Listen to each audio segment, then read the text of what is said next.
80%应该讲问题不大。他也来摸摸你们底，哎，对的，也摸摸我。这你也来摸摸他的底。哎，对呀、我们在这个他这次来的时候，我们为了这个，我们3万多人没有医保的时候，我们也跟他交涉了很长时间，对吧？把我们的诉求提出来也好几条了。一个2010年的文件，你为什么放在抽屉里？你不执行。第二个，一个什么文件？他这个就是关于补交医保的文件。哦，然后20多少？2010年。哦118号文件。那时候搞那个技术相对就低了。哎，就是呀。现在10多年过去了。就是呀，你现在用22年的技术来交，是不是合理？还有一个，你要我们全部负担，政府部门又承担责任又在哪里？对吧？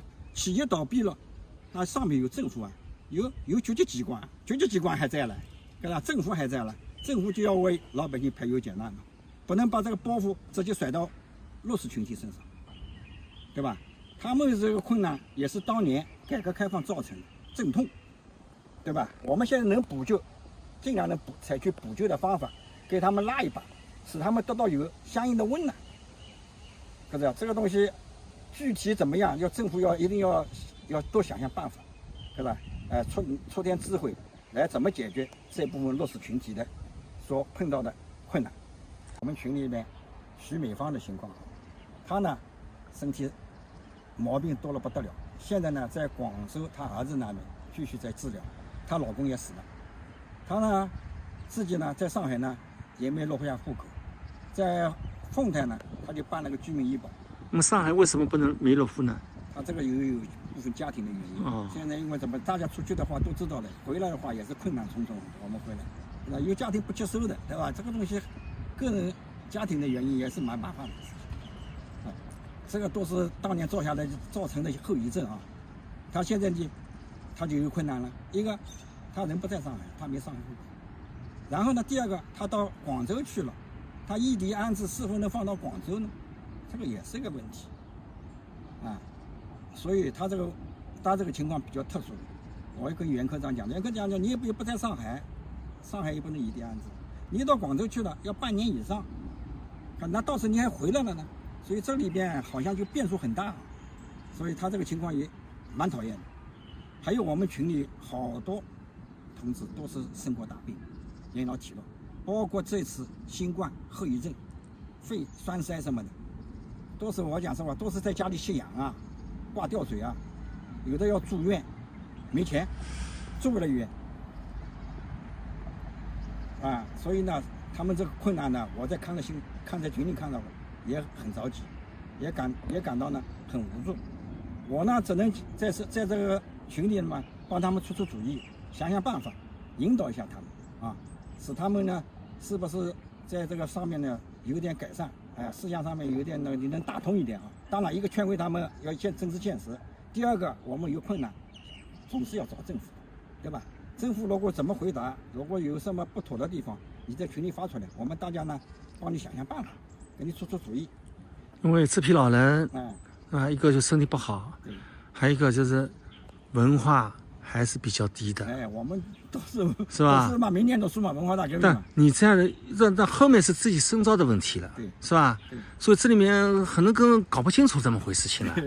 所以有差异，还是要人在这个圈子里面要有人点拨。对，需要就是他们看到一个希望，看到希望，因为他有的时候可能会无助嘛。对，我觉得现在政策都是在逐步改善像退休的属地管理，对吧？医保、社保的全国统筹，为我们今后这个诉求好像提供了方向，我们都能明确到以后应该我们这个路应该怎么走下去，对吧？淮南这个有关部门能够到上海来跟你们洽谈，这个应该看到光明的一步。对，这是吧？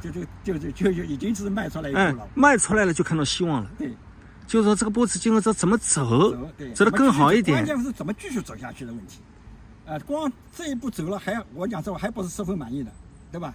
因为我们这个30个人里面只有7个人有能力承担，其他人都没人承担，这个还是不是最完美的结果。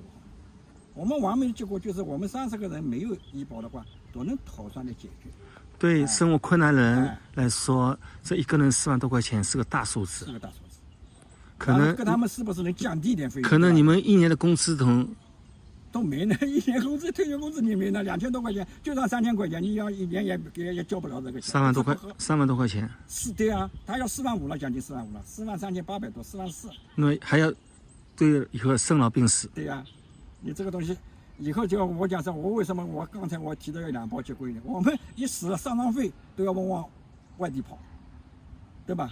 那小孩2眼一抹黑，他们也没拿钱的，他们要延迟退休了，他可有时间请假去啊？来回车票带时间，还那个丧葬费还不够本来。所以我讲应该2包结归。就是这是我你们最大的希望。我想了解一下，你具体是个什么样的情况呢？我具体现在我讲实话，我就是医保没有，然后我就想把我们关系落叶归根，正的回来。因为今天我也看了那个头条上面的事情，就是天津人家的回忆录，天津的知青，他们下放7年，又招工到煤矿4年，11年以后，后来政策放宽了，他们都回去了。都会提进。那为什么我们上海怎么跟其他地方怎么不一样呢？我们上海是在全国可以讲走很前面的，走在前列的。为什么其他的地方都没有这个情况？单我们上海有这个事情，把我们拒之门外。你们把我们户口迁来了是好事，我们把小孩新鲜的生力军送来了，对上海市也是一个最大的贡献。到老了我们无助的时候，你们能不能再拉我们一把，叫我们真正做到落叶归根？